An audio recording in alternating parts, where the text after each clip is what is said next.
อกไม่เจียวเปลือกข้าวพรออกแซมซอนห้อมหวยคือกุ้ยย่อนนาปียาวดงป่าเต่ามืดกุมหุ้มไม่หุ้มเขือวันดอกดวงหันบันสาภูพามราพึ่งปูบินตอมจุ้มกันท่าล้อมหอมดอกไม้สะปาสอดใส่ไผ่พีเผาโผบินกลางปีกบินเสยพันเสียงสีกุ้งดังเล่นหลายไผ่มาดูไกลเงือพอหันผาจ่อดอยจันหินผาจันก้อนใหญ่กว่างว่ากว้างว่าควายสุดสามมากาดำและนกตูมาร้องอยู่ปลายเฟยนกป้อเฮยขันเสียงสว่างนกยังดังและกะวาวดำนกเอียงคำมีเป็นหมู่กาละเวกอยู่ยายยังนางนี่บังเฟยไม้ตัวเติบใหญ่เหมือนคนวอกเป่ายนกันกิ่งหันคนวิ่งไปมาแป่งหน้าแป่งตาจุหลอกสลิดสอกกอกมายาเตี้ยวดงหนาป่ากว้างหันหลายอย่างในไพรค่ำที่ไหนก็ย่างกันที่หันตามลำดับคันคราวต่างแป้งตูปังย่างจอดเจ้าแก้วยอดกุมารโก้บ่ไข่ขันกำลาวดักอยู่อย่างเก่าสันเดียวปางเมื่อปื้นเตียวเจ้าก็ไตเต่าปางเมื่อปื้นกินเข้าเจ้าก็กินแต่ไผบ่ได้ยินเสียงเจ้าฟู่เป็นอย่างอีอยู่ท่วน7 วันครบกำหนดสัญญาโมส้มสั่งเป็นไปดังที่ประมันตาเจ้าก็รู้ภาษาสัตว์นาเสียงซ้ำคือว่าสัตว์อยู่ในน้ำและบนแผ่นดินตั้งสัตว์มีปีกบินจับกิ่งไม้หินยุงน้อยใหญ่สปาสัตตาเจ้าก็หูภาษาเขากู้อย่างหูความต่างๆเป็นไปเจ้าจริงปลาสไลต้านฟู่กับด้วยเจ้าหมูจุ่มเดียวจ้าหยอกเขียวเหมือนเก่าฝูงโป้ก้าหนุ่มเท่าสวยกันมายินอาศจรรย์ใจหลากจริงได้ออกปากพุทธาว่าเมื่อก่อนวันวาแต่กี้มึงนี้ก็เป็นจาไดโบจาโปธิสัตตาตนหนุ่มเนาจริงใครบอกเล่าปันกรรมว่าข้ารักษาศีลกรรมมาไว้มันครบ7 วันนั้นจริงเข้าส่วนที่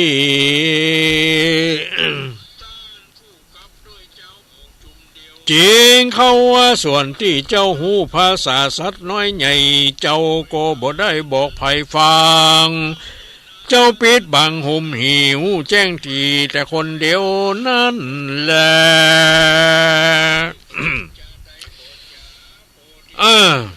รัตมานีเป็นโป้ก้างัวไปกับโป้ก้างัวต่างๆเป็น500ปากันเอาสินก้าใส่หลังงัวต่างเพื่อจะไปก้าขายในต่างด้าน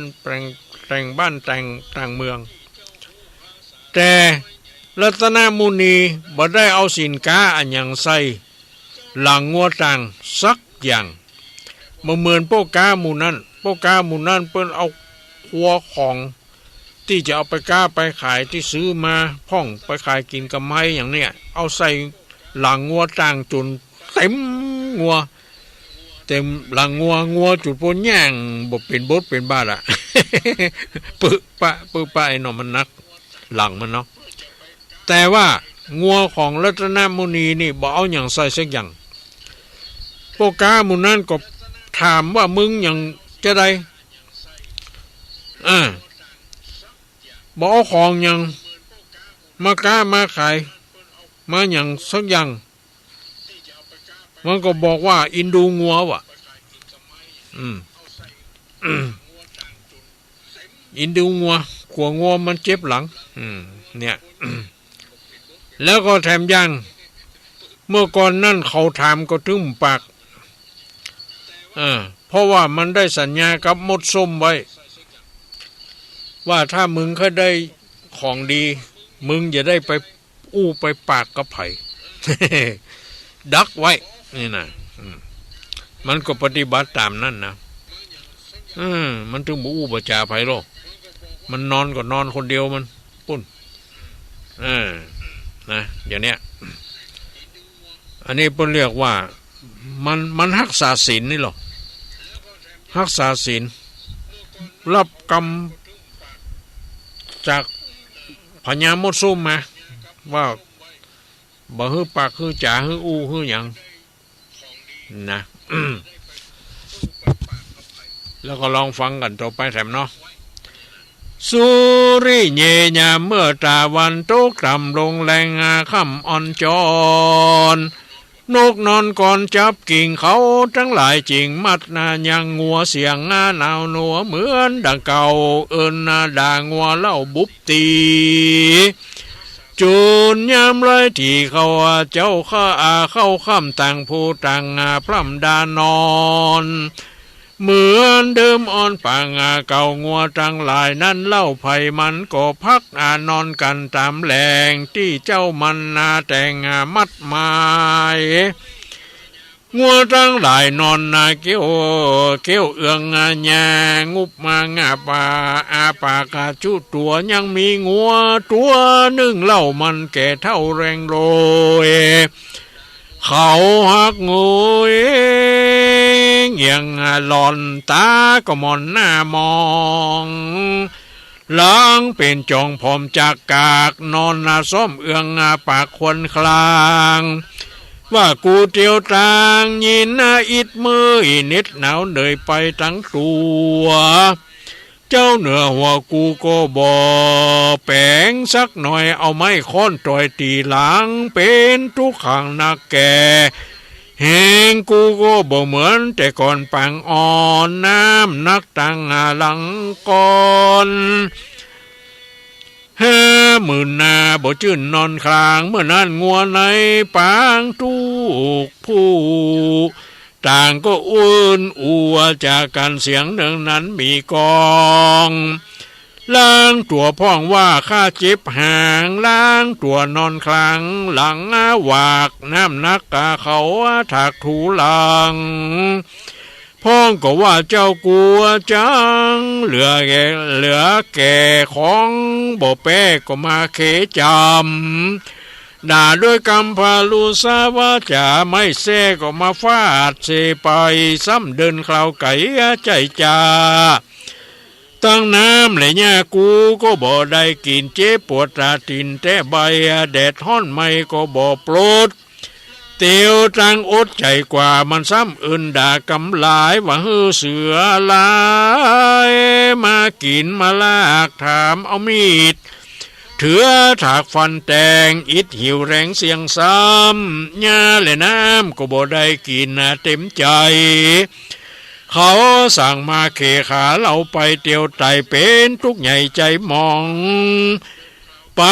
บ่ปอแป่งซองสุปาสุปากเฮากันอยากก็บ่ได้กินสางเป็นเว้นปางหลังตัวยคันหนาขอหือบาปค้อนถมหัวยังจนตัวเขาเมื่อนาจะได้ขึ้นจันฟ้าฮือสู่เวจี10,000 ปีก็อย่าได้ป้นใดไฟนรกไม่เมื่อเขาตายงัวทั้งหลายก็จุ่มด่าปากันนะว่าทุกขัวสัตว์ยามสงัดเที่ยงคอนงัวเดือดร้อนด่าอึงอ่างบางตัวว่าเจ้ามันจังข้าคอยใจจำก้อยบอกคุณนา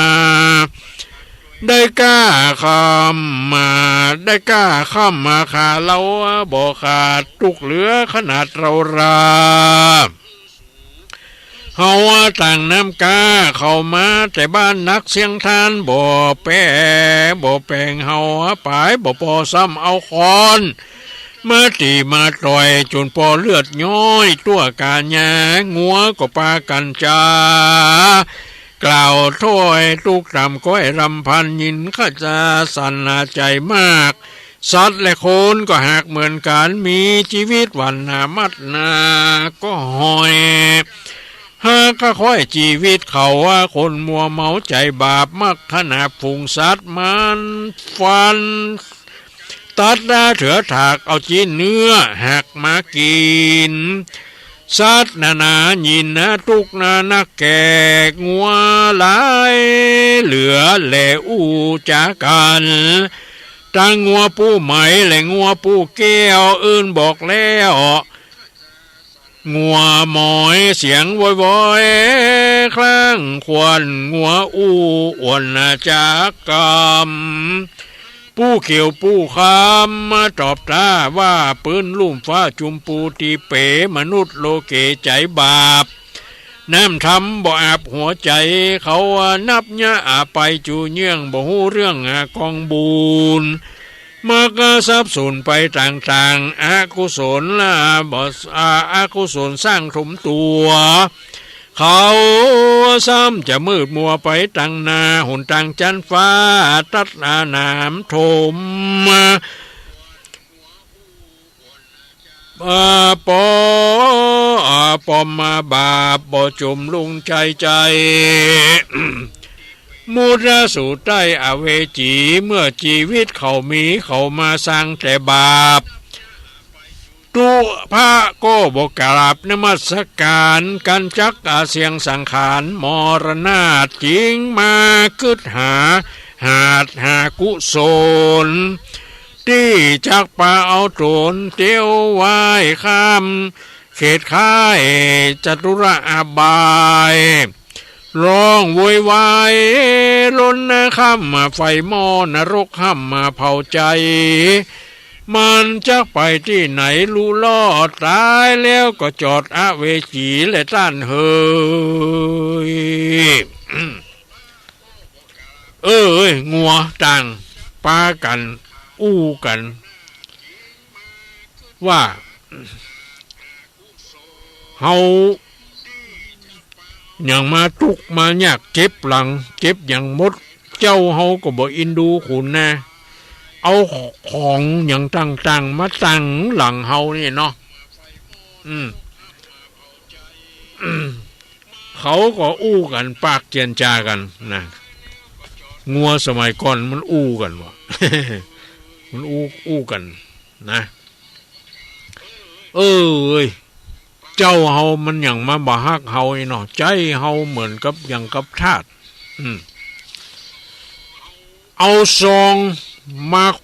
ควบปากเขาเหี่ยเขาจะกินหญ้าก็กินบ่ได้ไอ้เนาะก็ลองบอกเอาควบปากมันเนาะมันก็จะบัดเตียวตางไปง่ายๆมันจะแวะเล็มกินหญ้าฮันนี่กันเนาะปื้นก็เลยเอาซองมาซุปปาก เบอได้กินหญ้าเต้าตุกแต่ตั้งหลังก็นัก ปากก็บ่ได้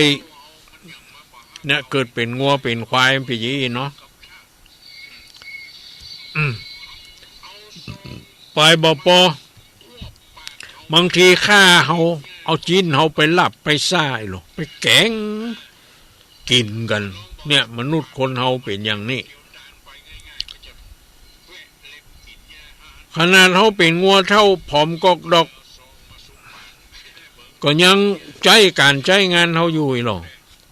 เช่นใดเฮาบ่ตายไปเหี่ยนี่มันถึงบ่ป้นนี่เนาะเนี่ยงัวทั้งหลายก็ปากันอู้ไข่จากันบอกว่างัวปู้ไหมงัวปู้แก้ว บอกกันแล้วงัวมอยเนี่ยงัวปู้เขียวงัวปู้คำอู้กัน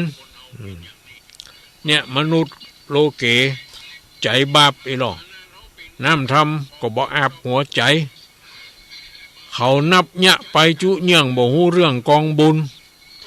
มักทรัพย์สูญไปต่างๆอกุศลสร้างถมตัวเขาซ้ำจะมืดมัวไปตั้งหน้าหนทางจันฟ้าตัดน้ำถมเหี้ยไอ้หรอ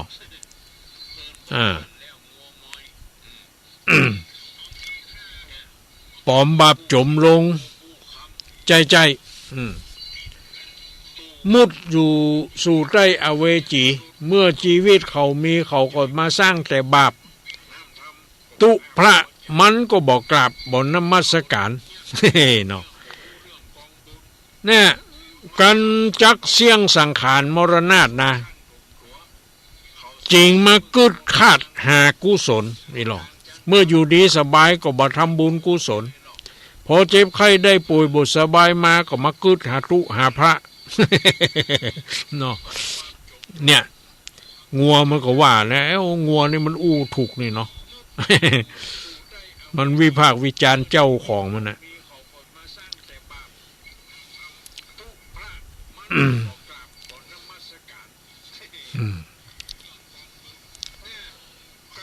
ถ้าเขาตายไปเนี่ยเขาจะต้องไปตกมรณะมกไหมหรอ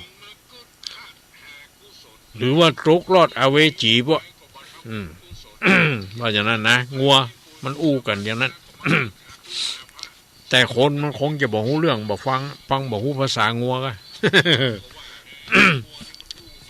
เนี่ยเนาะสัตว์เดรัจฉานเนาะบางทีมันบ่จ้างปากจ้างว่าก่อนเจ็บก็ห้องคางเหียนะถ้าเป็นคนเขาอะไรอย่างเนาะงัวมันก็งงว่าเตกูนาอันว่างัวจังหลายใหญ่น้อยจ้ากระถอยตามภาษาสัตว์งามเดิกสงัดนาวะเวียงรัตมณีก็ได้เงียงหูฟังก็หูแจ้งยังกู้สิ่งเจ้าเจ้ามิ่งสะดุ้งกลัวเพราะว่างัวจังหลายแจ้งด่าปลายบ่ปอซ้ำว่าขอดกันที่ปะตัวทำลายชาติ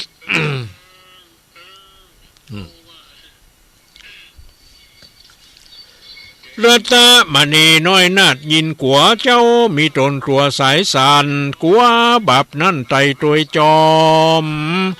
เจ้าว่าบ่ยอมมาจ่าเสียงผู้เจ้าดักอยู่แต่ในใจโจรสุริยะแสงใสแจงส่องฟ้าฝูงหมูโป้ก้างัวลายกันกิน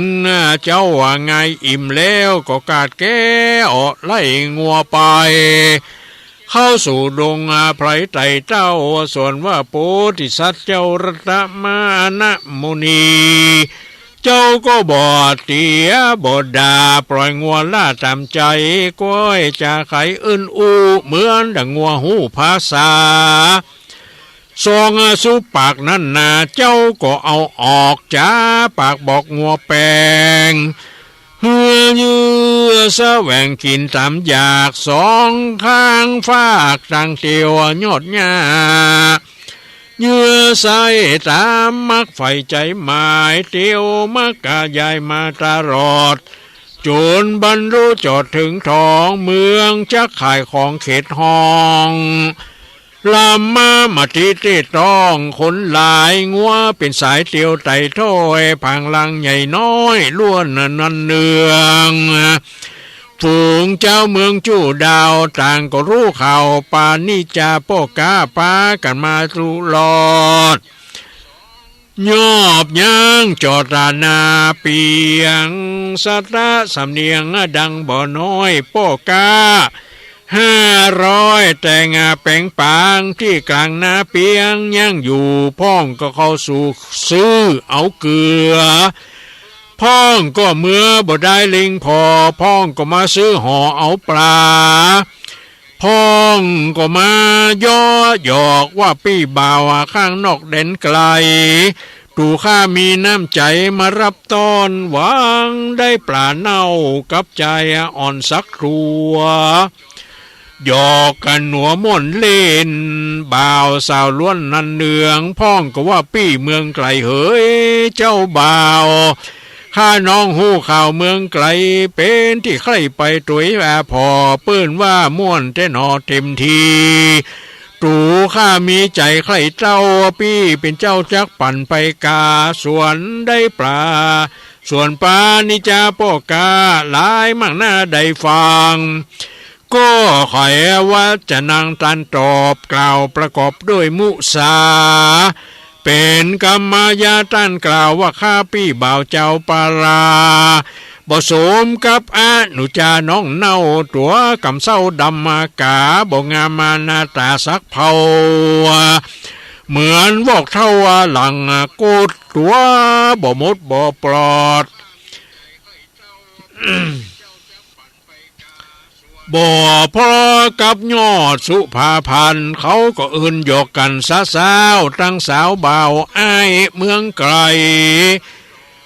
กุนเกยกันไว้หันนาตลาบนับว่าได้6 วันได้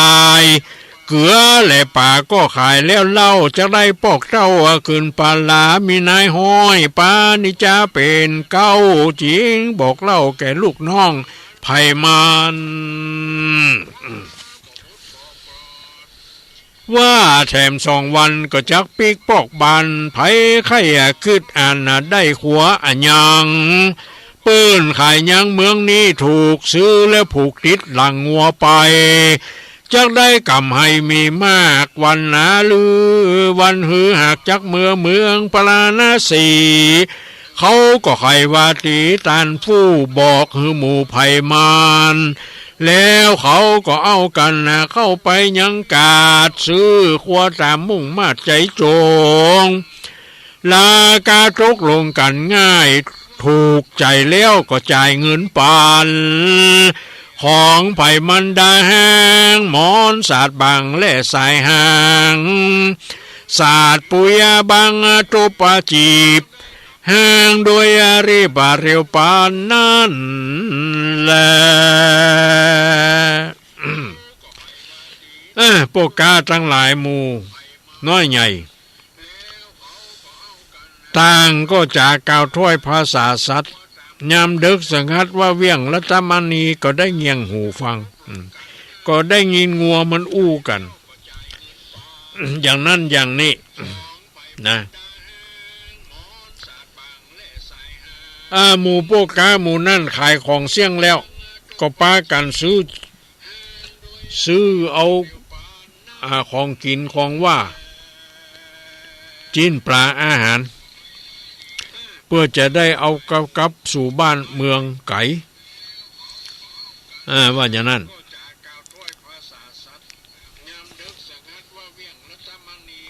แล้วก็มี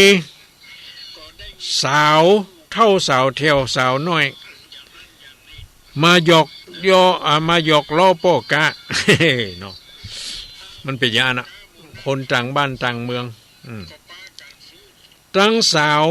ตั้งบ่าวอ้ายเมืองไก่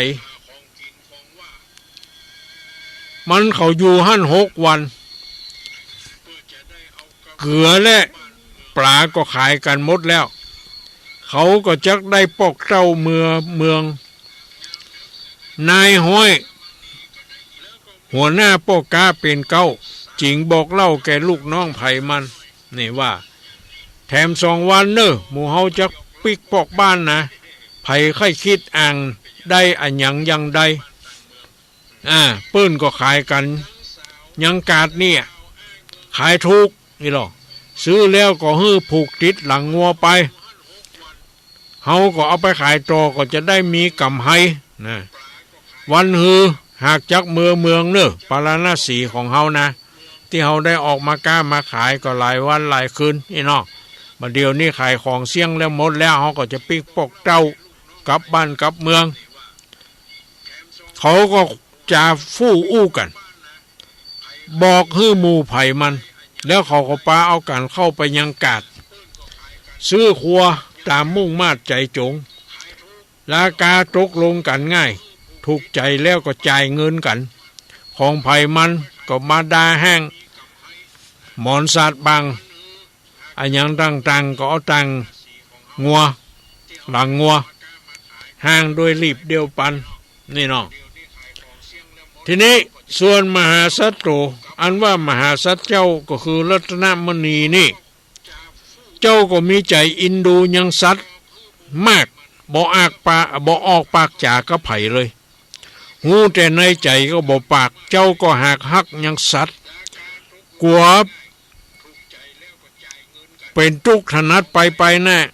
สปะครัวกาตั้งหลายเจ้าก็บอกคนควายซื้ออะไรอย่างใส่กลัวไปกรรมนักใหญ่ไปมานี่รัตนมุนีนี่บอกไปซื้อของอะไรอย่างสักอย่างบอกเอามาตางหลังงัวนะอินดูงัวนั่นน่ะบอกว่าจะเป็นเกลือและปลาห้าอย่างก็แล้วแต่บอกคือบอกซื้อครัวอันอย่างสั่งสักใส่สักอย่างกลัวว่าหลังงัวมันจะถลอกปอกปึกทรมานกลัวมันเจ็บเจ้าก็มากืดสงสารงัวความจริงก็อยากให้ได้ครัวกาเหมือนกันนะแต่ก็อินดูงัวก็เลยบอกซื้อบางอย่างส่วนพวกกางัวจังหลาย500มาหันใจอ่อนน้อยรัตนมุนีบ่ซื้อเอาครัวอันอย่างสักอย่างเจ้าดักก้มหัวอยู่ฝูงเจ้าหมู่จังหลายก็ถามยังใจหนุ่มเน่าว่าดูราเจ้ารัตนมุนีหมู่เฮาจังหลายก็จักลีลาคืนอ้อยหน้ากับเมืองปาราณสีอันครัวกล้าครัวขายมึงก็ยังบ่ซื้อหาว่าอย่างนั้นพญาโอซักกีก็สั่งตู่มากู้เยี่ยงฮื้อมึงซื้อเครื่องครัวใบมึงสั่งบ่สอดใจเสาะล่าวันพูกจักอ้อยหน้าคืนเมืองแล้วนะมึงยังบ่ซื้ออย่างว่าอย่างนั้นเมื่อนั้นมหาสัตว์เจ้าก็ไขบอกเล่ากำจ๋าว่าครัวกานั่นนะบ่เอาสั่งไปสักอย่างเพราะงัวจังบางพ่องก็เจ็บขาบางตัวนั่นนะหลังมันก็ลอกงุนหางปอกเจ็บปองจักมาต่างเข้าต่างของอันใดมันก็ลำบากยอมสักกากหน้าขุนนาเจ้าก็มีวาจาบอกเล่าเพื่อฝูงพวกกาเผาจุมเดียวว่าอย่างนั้นเนี่ยพวกกาทั้งหลายก็มาถามรัตนมุนีว่ามึงอย่างบ่ซื้ออันอย่างสักอย่างโอสกีพญาเพิ่งก็สั่งมาบอกฮือถ้าขายของขายครัวเสียไม่เรียบร้อยก็ฮือซื้อของอันอย่างปิกบ้านปิกเมืองพวกกาหมู่นั่นเปิ้นปากันซื้อหมดต่างหลังงัวมีแต่รัตนมุนีงัวของรัตนมุนีเนี่ยบ่ซื้ออย่างสักอย่างซองปากก็บ่ใส่นี่อินดูงัวนั่นแหละ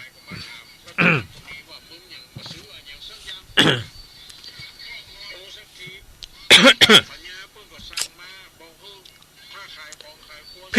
ขเวดูลาปีโคจังลายปางเมื่อกูตถาคตะเมื่อก่อนได้เป็นใจอ่อนน้อยกุมาลาวิบากหนามาตอบสายในจัดนั้นไรแสนทุกขีบ่ไม่บ่มีตายละไว้ทุกสุขไม่หนักหนาได้หับหญ้าและหลัวมาขายเลี้ยงใส่ตอนนี้ก่อนนะเพราะวิบากกูได้เอาไข่นกเสียจากหางวันลุนหลังจากท่านได้เอาไข่นกนั้นขึ้นลางวิบากยังโปปังตอบสายได้คืนครอบไปลุนเป็นนอพุทธทางกุนก็ยังมาลำบากได้ถึงทุกข์ยากนักหนามีปิตามันดาก็ตายเสียจากก็เพราะว่าวิบากได้กระทำมาดีแต่ว่าในชาติกาปางก่อนบุญกูบ่พรกระทำมาปางเมื่อเกิดในปาลานะสีใหญ่กว้างยังมีคนผู้หนึ่งอ้างมาขอยังเข้าน้ำหนอเสือผาเฉพาะให้หน้ารอดราคาวากูก็ได้ตานโพจะน่าน้อยมากหน้าบุญนั่นหากยังมีได้กูเป็นลูกโอสักกี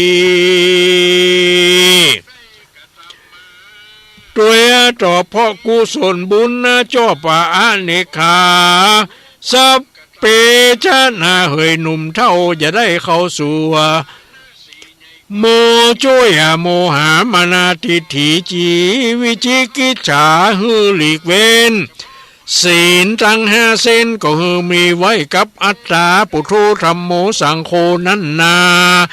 เป็นที่ปึ้งใจเตียงจะได้รอดพระนิพพานาอันหนึ่งคือมีใจเมตตาหักมากสัตว์และคนก็หักเหมือนกันชีวิตไผ่ชีวิตมันก็ย่อมไฟห้อยหักขาคอยแห่งอินทรีย์เฮือแผ่ไม่ตีไปควายจะได้ขนาบบุบตีตามดังพระมุนีกล่าวไว้เจ้าว่าหน่อไทยรัตนมุนีแผ่ไม่ตีไปควายสัตว์หัวน้อยใหญ่ทั้งหลายเขาก็เลยบอกเอาของขายขวากาต่างหลังงัวเพราะพระนอล่าสักหัวหันแลนี่รัตนมุนีอินดูงัวบ่ได้ซื้อของอย่างสักอย่างมาตั้งหลังงัวจนพวกกาหมุนเน่นป้ากันถามเจ้าก็ว่าอินดูงัวนั่นแหละก็เลยบ่ได้ซื้ออันอย่างสักอย่างนะเนี่ยคนเฮานี่ถ้ามีเมตตากรุณาเนาะมุทิตาเบกขาต่อสัตว์สิ่งนาถึงแม้ว่าสัตว์มันอู้บ่ปากหรือมันปากบ่ฮู้กรรมเฮาก็อินดูมันนะมันก็มีจิตมีใจนะลูกไผก็ใจมันนะสังเกตพอกันเนาะงัวควายหมูหมาแมวก็ดีนี่ถ้ามันเกิดลูกนะมันก็ฮักลูกของมันก็รักษาคุ้มครองป้องกันภัยลูกของมันยอมนอนให้ลูกกินนมบ่ยอมหนีไปไหนตัวเองก็ไม่ได้กินข้าวกินน้ำจนป้อผอมคล่องย่องนี่เนาะนี่แหละสัตว์นะคนเฮาถ้าเข้าใจสัตว์เข้าใจคนมันอยู่ด้วยกันได้อยู่ด้วยกันม่วนเนาะจะไปบุบไปตีมันสัตว์เลี้ยงของเฮาบอกว่าหมูหมากาไก่เนาะมันดีๆลูบหัวมันเอาเข้าน้ำอย่างมันกินเนาะ เอาบุญถึงวันนี้ตู้ลุงลูกมาน่ะ1เอาอาหารให้ปลาเขามาเลี้ยงมาปล่อยไว้2 ถังเอามาฮื้อถึงวันน่ะก่อนอาหารเสี่ยงก็ไปซื้อมาถุง50 บาทก่อน2 ถุง100เสี่ยงไปหลายถุงละ2เอาข้าวเอากล้วยที่มีอยู่เอาไปวางไว้ตามหน้าวิหารตามหน้าอาคารเพื่อให้นกมันได้ลงกินก่อนเฮาไปวางสักกรรมมันจึงลงมายุบยับต้องซับกินกันเฮาก็ชื่นใจนี่เนาะนึกในใจว่าจะไปกูได้กั้นได้อยากเนาะขอมีคนช่วยเหลือบุญทันตาหันวันนั้นไปโรงพยาบาลหลังจากที่เจาะเลือดอย่างเสร็จเรียบร้อยหมอบอกว่ารอแหมชั่วโมงฟังผลเลือดท่านไปฉันอาหารได้แล้วหรอกก็ออกมาสู่ร้านอาหารหน้าโรงพยาบาลนะทางหลังโรงพยาบาลถึงขยมสั่งอาหารมา2 อย่างนี่ทีนี้มันมีโยมไม่ยิง2 คนนั่งใกล้ๆโต๊ะนั่นก็มองหน้าเฮาก็ดูเหมือนจะหู้จักกันอย่างบ่ฮู้เฮาก็บ่ฮู้จักเปิ้นสุดท้ายโยมนั้นจ่ายค่าอาหารของเฮากับขยมเฮาเนี่ยเฮาก็บ่ได้เสี่ยงสักคำวันนั้น เฮาว่าอันนี้บุญเฮานี่บุญเฮาอย่างนกคือป่านี่เนาะมันทันตาหันแต่น่ะเนาะ อันเนี้ยขอให้มีใจมุตูขุนาต่อสัตว์สิงสาราสัตว์ทั้งหลายจะไปข่ำไปฆ่าไปลาวีมันอินดูมัน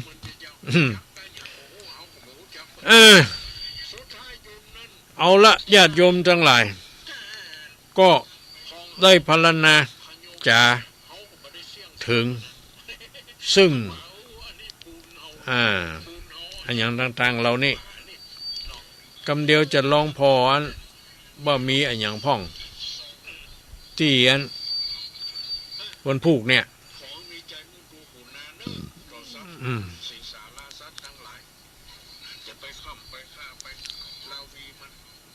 ที่ว่าการอำเภอเวียงป่าเป้าวันที่26วันที่6มิถุนายน2566เนี่ยเรื่องการขับเคลื่อนการลงทะเบียนใจงานแอปพลิเคชันนมัสการเจ้าคณะอำเภอเวียงป่าเป้าสิ่งที่ส่งมาด้วยคือประชาสัมพันธ์การลงทะเบียนแอปพลิเคชัน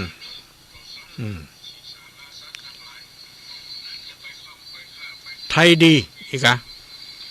ตามที่อำเภอเวียงป่าเป้าขอความร่วมมือท่านประชาสัมพันธ์แอปพลิเคชันไทยดี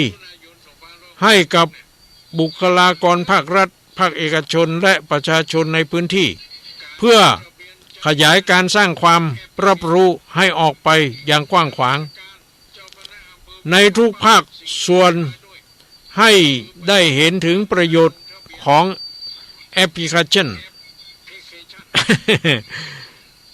ไทยดีเนี่ยที่เปิดให้บริการในปัจจุบันและที่จะพัฒนาให้ควบคุมบริการภาครัฐและเอกชนในอนาคตและขอเชิญชวนลงทะเบียนแอปพลิเคชันไทยดีความละเอียดแจ้งแล้วนั้นเมื่อวันที่24พฤษภาคม2566กระทรวงมหาดไทยมีข้อสั่งการเพิ่มเติมให้ทุกจังหวัดดำเนินการขับเคลื่อนการลงทะเบียนแอปพลิเคชันไทยดีให้ได้100%ให้ได้100%นะของผู้ที่มีบัตรประจำตัวประชาชนของจังหวัดภายในเดือนมิถุนายน2566ดังนั้นเพื่อให้การขับเคลื่อนรวมถึงการสร้างความรับรู้และการขับเคลื่อนการลงทะเบียนแอปพลิเคชันไทยดีเป็นไปด้วยความเรียบร้อยและเป็นไปตามเป้าหมายที่กำหนดอำเภอเวียงป่าเป้าจึงขอความร่วมมือท่านประชาสัมพันธ์การลงทะเบียนแอปพลิเคชันไทยดีณทั้งนี้มอบหมายให้นายอนุรักษ์คงมาปลัดอำเภอเบอร์โทรศัพท์0639019191ผู้ประสานงานรายละเอียดปรากฏตามที่ส่งมาด้วยจึงเรียนมาเพื่อทราบนายปิยะกลที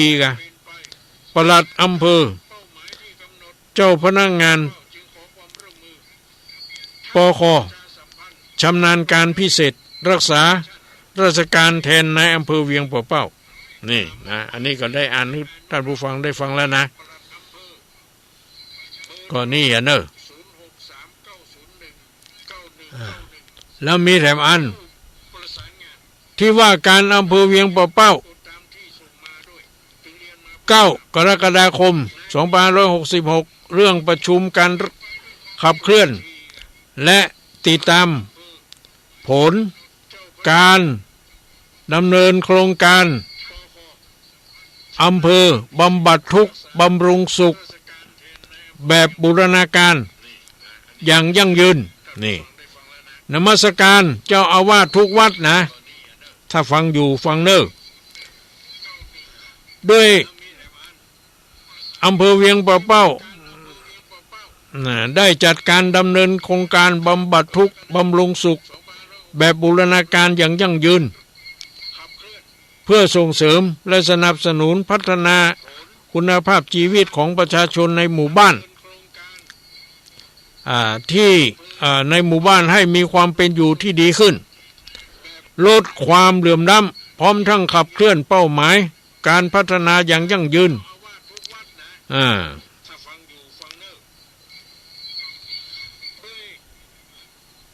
อ่าอันนี้เป็นภาษาอังกฤษเนาะถึงอ่านก็บ่เข้าใจ โดยกระทรวงมหาดไทยได้กำหนดกฎเกณฑ์พื้นฐานจำแนกหมวดหมู่ออกเป็น5มิติได้แก่ด้านสังคมด้านเศรษฐกิจด้านสิ่งแวดล้อมด้านสันติภาพและสถาบันและด้านหุ้นส่วนการพัฒนารวม56ตัวชี้วัด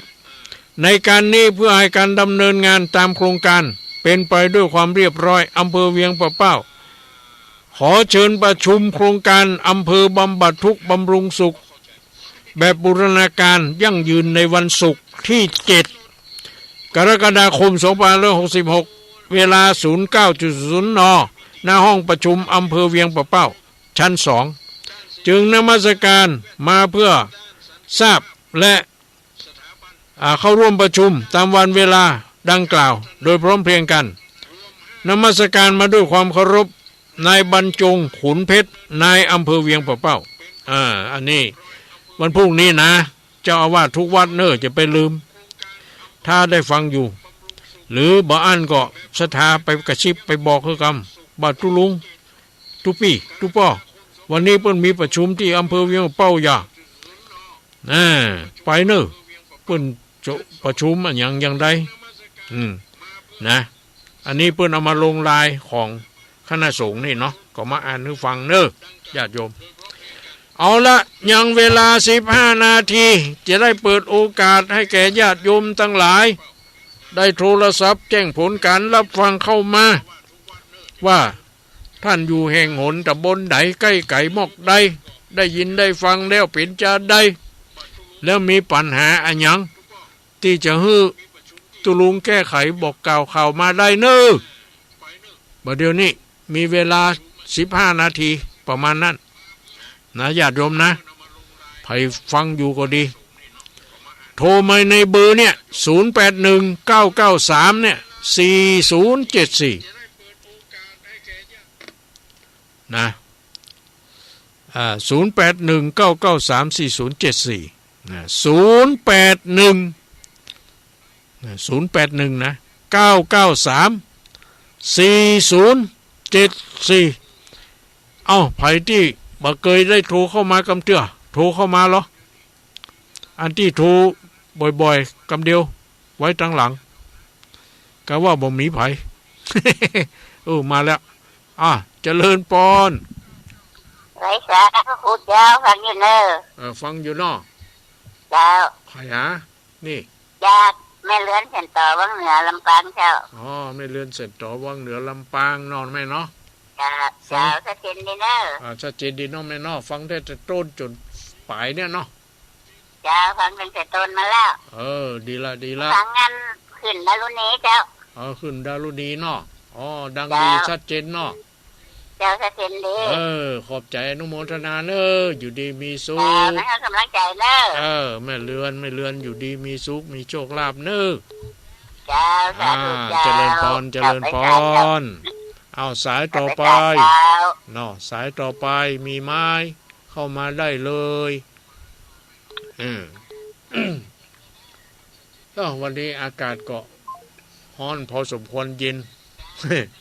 เอามานี่1 สายเจริญพรเจ้าจากไหนจ้าชื่อเสียงเรียงใดแม่คำแก้วเจ้าแม่คำแก้วอยู่ไหนแห่ใหม่ตำบลห้วยไข่ติดปะตะลุงวัดปะหลงน่ะวัดไหนวัดห้วยไข่น่ะติดตะลุงมาวัดปะหลงนะเนาะ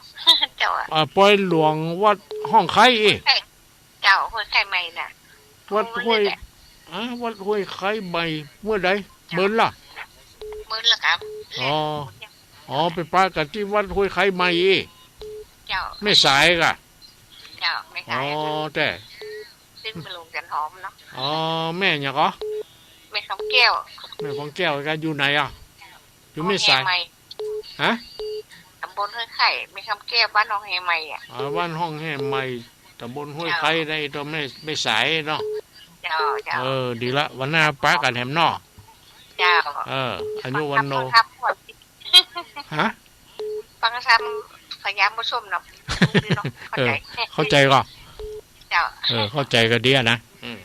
อายุวันโนสุขังพลังอยู่ดีมีสุ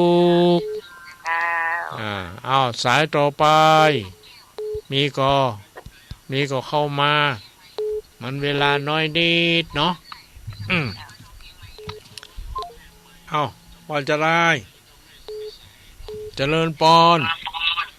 กราบไหว้ศาลเจ้าหลวงพ่อเจริญปอนแม่เจนจิลาบันปีนอำเภอดอกคำใต้จังหวัดพะเยาเจ้าแม่เจนจิลาอยู่บ้านปีนเนาะแม่เนาะ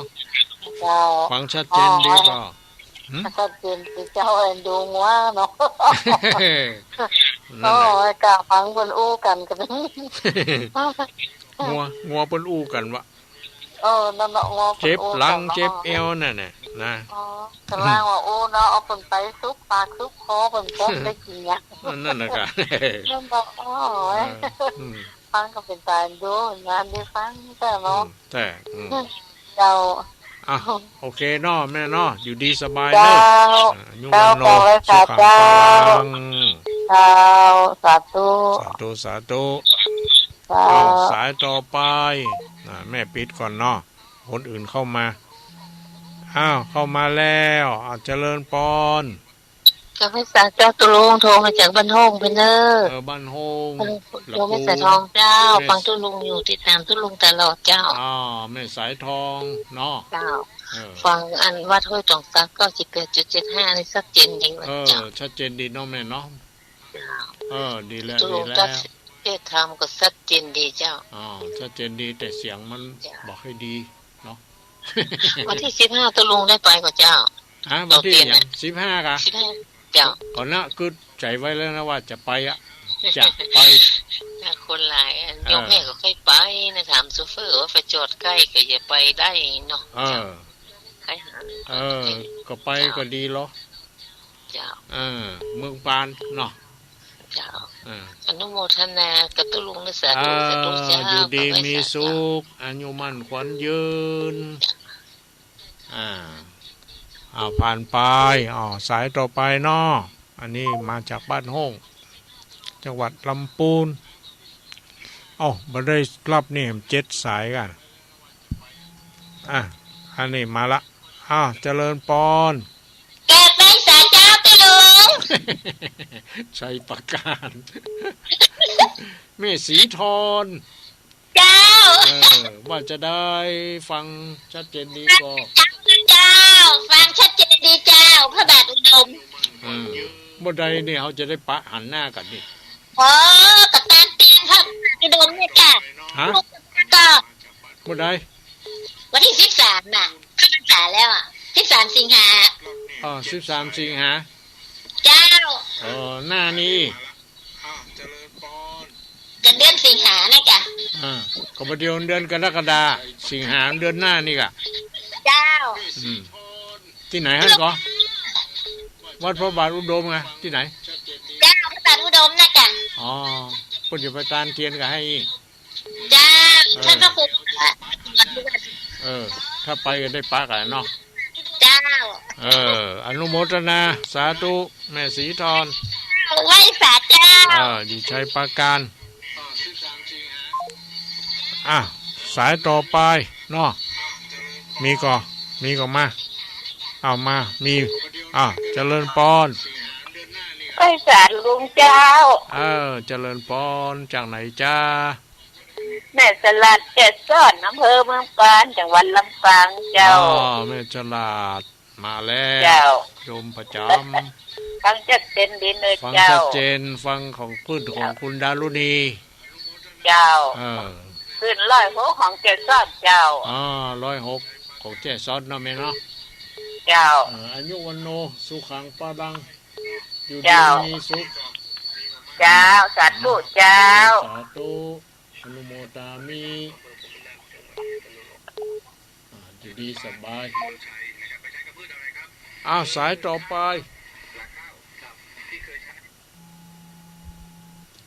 สายต่อไปมาแล้วก็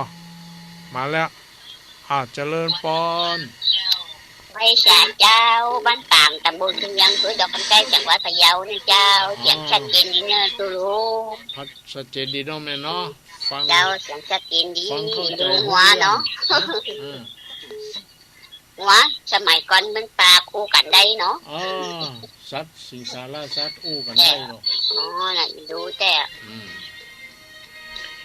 นี่บ้านต่างนี่เจ้าเนื้อแม่แสงทองเลยเจ้าแม่สีทองนี่เนาะแม่แสงทองตำบลบ้านฝางอำเภอดอกคำใต้มาแล้วอนุโมทนาสาธุไว้สาเจ้าอยู่ดีมีสุขเจริญพรสายต่อไปมาแล้วไปลักไรเหรอมาแล้วหายแซบมาทำไมนี่มาละโอ้ยอันอย่างอันเจริญพรเจ้าแก่พระศาสดาตุลุงไม่สุเกียรติละพรสิเตี้ยมันห้องละปูนเด้อตุลุงเด้อเจ้าโอ้งัวตะก่อนชัดตะก่อนมันอู้ได้แปลกได้เนาะก็น่าค่ะเอาประทังเอาขัวประทังหลังเพื่อนนะเจ้าเอาชองชุบปากประเด็นนี้มันได้โคนเอาประเด็นนี้ใช้ชองชุบปากน่าเนาะเจ้าแก่พระศาสดาตุลุงใจเม็ดปิดปากจะบุกเจ้าอนุโมทนาสาธุสายต่อไปมาแล้วเจริญพรพระศาสดาตุลุงคาเชียดแม่อิดมาแล้วเมื่อคนเก่า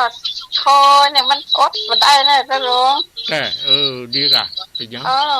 เขาก็ต้องสู้กะเนาะก็ตุลุงเคยใส่ท่อวัดติดกับติดเหมือนตึ๊บเหมือนมาก่อนติดดิลูกมันละติดกำเลยเนาะข่าวมันถอยโชว์การปฏิกับยังแม่ไม่จะมายอมเนาะมันยอมเนาะเอาจนได้เนาะเอาตะแตกเอาเป็นขนาดกันเนาะดีละอดมันได้เนอะคนเก่าวันโทนี่นะอยู่ดีสบายก่อนไหว้สาเจ้าฟัง90.25ไม่วางเรดิโอนะเจ้าฟังไม่วางดีเรโอเนาะดีแล้วอันนี้วันโนสุขังพลังอยู่ดีมีสุขเนอะสายต่อไปมาแล้วรับไปเหรอมาใหม่เอา10 กว่าสาย19 สายมาได้รับเจริญพรครับนมัสการครับเจริญพรพ่ออ้ายค่ะครับผมพ่ออ้ายบ้านลำจับลูกง่วมกันนะครับที่ลูกง่วมกันนะครับแต่ยิ้มอู้กันนะอู้ถ้าเป็นเฮาก็เจ็บร้อนกันฮะบางทีมันอู้กันเฮาหมูภาษามันเนาะครับผมเป็นได้ครับในอู้คำภาษาสมัยก่อนนี่เปิ้นฮู้ภาษากันกะครับมันต้องไปเรียนก่อนไปเรียนจบภาษาสัตว์ครับน้องพ่อจังว่าชัดเจนดีเนาะครับชัดเจนนี่ครับได้หมอครับดีละอายุวันโนสุขังพลังอยู่ดีมีสุขเอาละญาติโยมทั้งหลายขอรับสายสุดท้ายเนอะจะหมดเวลาแล้วเนาะขอรับสายนี้เป็นสายสุดท้ายเนาะเหลือนั่นเขาก็ไปว่ากันวันพัดหน้าเนอะเจริญพรสายสุดท้ายเจ้าว่าสาเจ้าของพ่อเจ้าจากไหนจ้าแม่ลาเจ้าแม่ลาพรเจ้าแม่ลาพรเจ้าแม่ลาพรปังงิ้วอยู่ดีสบายแล้วก็จะได้พ้องขออย่าชั่วขึ้นก่อนขอใจอดทนใจเข้มแข็งนะใจอดทนใจเข้มแข็งเจ้าหลวงพ่อเจ้ามันต้องเอาประเด็นนี้เขาไปไหนก็เปิดได้ปีแรกก็ตั้งใจไปกันบ่เป็นหยังตั้งความหวังไว้ฮะขอมันจิตใจเข้มแข็งไปเท่าน้องหลวงพ่อนะไปเท่าเย่เท่าบ่เท่าติดนี่มันเท่าจะอยู่ดีมีสุขเลยแม่เนอะอายุมันโนสุขังพลังหมดเวลาแล้วน้องแม่เนาะขอขอบใจอนุโมทนาทุกคนทุกท่านเนอะและเจ้าของสถานีทุก สถานีที่ได้ก็สัญญาณไปให้แก่ญาติโยมทั้งหลายได้ยินได้ฟังกันด้วยบุญด้วยกุศลคุณงามความดีที่ได้กระทำบำเพ็ญนี้ขอเป็นธรรมะเดชะคุ้มครองป้องกันให้ทุกท่านอยู่รอดปลอดภัยอยู่ดีสบายมีอายุมั่นขวัญยืนประจักษ์ทุกโศกโรคภัยไข้เจ็บนานาประการมีความสุขความสำราญเบิกบานใจมีโชคลาภวาสนาบารมีมีความดีอยู่กับตัวตลอดไปทุกคนทุกท่านโดยเจริญพร